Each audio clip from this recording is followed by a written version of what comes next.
If you want to take live photos on a Xiaomi 17, what you need to do is, first of all, we need to go to the camera app. Now, once we open the camera app, then over here in the upper right corner, we should be able to find this icon over here. This is like dots with a circle inside, and this is the dynamic shot, which is also known as the live photo mode. It's just named in a slightly different way in this case. So we can tap on it in order to turn it on or turn it off. Of course, when it's enabled, it is not crossed out. You can take a photo in a couple of seconds. That happened before the photo is taken is registered in a form of something like a video.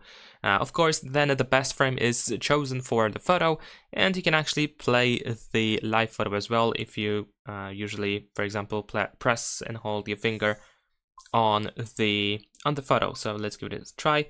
Actually, no, there we go. Over here we have this play button that we can use as well. Here we have the indicator that this is indeed a live photo.